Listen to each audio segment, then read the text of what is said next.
It seems like the majority of humans have a desire that goes something like this. If I could do it all again, knowing what I know now, I would want to. You can, because you could push the reset button right now. You can set the record straight now. But the way to go about it is by starting general, as we've been talking about, and then letting the momentum build, rather than going back and trying to fix all of that. Because when you go back and try to fix it, you drag it current and you throw stuff on your trail now. So you really do have to let it go and focus more purely upon what you now want from where you now are. You can only do what you're doing right now. So you don't want to do it all again any more than you want to have all your meals right now. You want to eat everything that you ever ate now? You want to have all the conversations now? No, you want to have benefited by all that you've lived and express the benefit of all that you've become now, which makes everything that you've lived valuable and important and appreciated. Can you feel the difference? I mean, being born again with this life as a baby, going through all the things I've gone through, but having the knowledge I have now as a man through all that again. So, can you feel how regret, a feeling of regret, is present within you because you're holding a thought that the source within you never would hold? So the source within you would never say, go back and do that over. Source within you says, now what? But what about just the pure desire part of it, without the regret, but just the funness of what would it be like to have lived all these things with all this knowledge that I have now and all the decisions I would have made, and wanting to live a life again with different decisions just for the fun of the diversity of the different paths you would have taken. What in that, just that pure desire, what does that look like?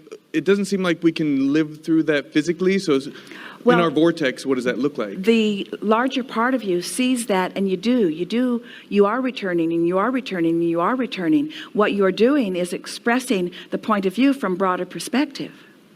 But right here, right now, you're focused right here, right now. Right here, right now, right here, right now. Ooh, don't you like the way that rolls?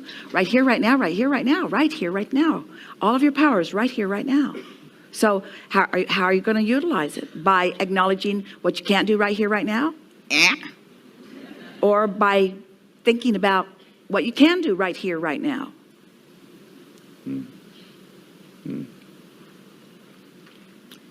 The source within you knows the eternalness of your being.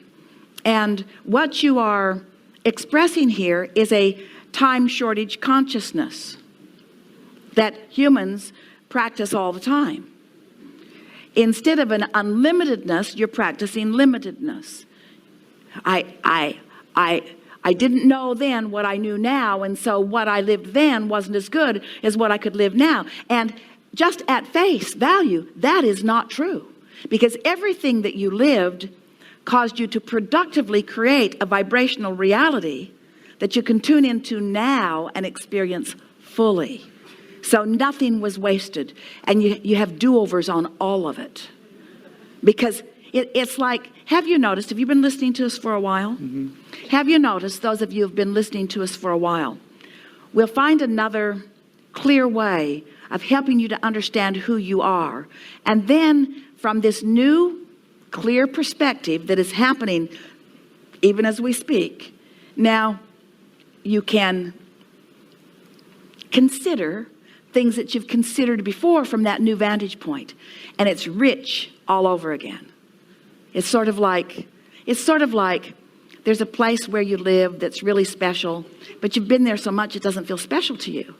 But company comes and you take them there, and it feels more special to you because you're looking at it through their eyes a little bit.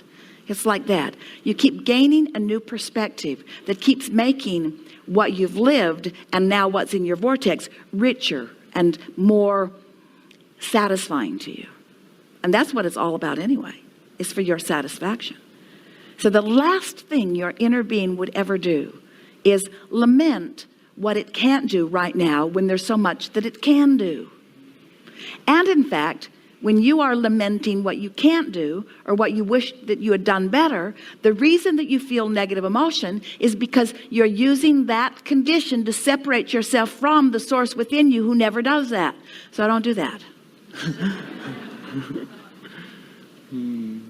I guess I just have to make peace with every action I choose. I miss out on 99 actions that I could have chosen, but you're right. That's you don't something miss it. I don't like. But that's the That's thing. not a good It thing. may seem that way. It may seem that way if the vortex weren't mixing in to everything that you want. It's your capacity to perceive it that is necessary. And there is nothing that will prevent your capacity to perceive it more than lamenting, more than acknowledging what you can't perceive or what you've missed out on. So I'm not even experiencing one out of the 99 because I'm worried about the 98. Also, at the essence of all 100 of them are many, many similar things. So pick any one and let it be the reason that you are thrilled right here and now. It's sort of like you never do this. Well, you might be doing it here. This might be the one exception in all of the universe.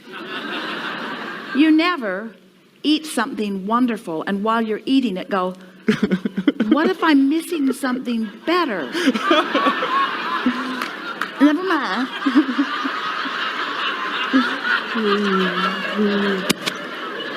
I'll try that instead.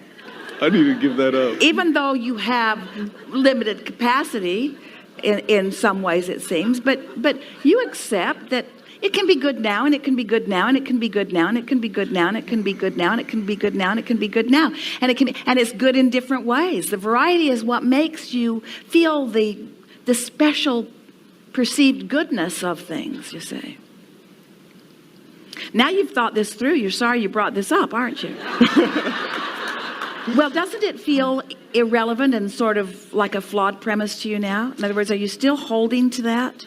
I guess I was just hoping for you to say, DJ, when you're dead, you're going to have 15 wives of all the women you've loved and 15 different families that one of you lived in Barcelona, one of you lived in Phoenix, Arizona. Before you die, you'll come into such alignment that whatever woman you're loving will be so satisfying to you that the other 14 will be utterly irrelevant.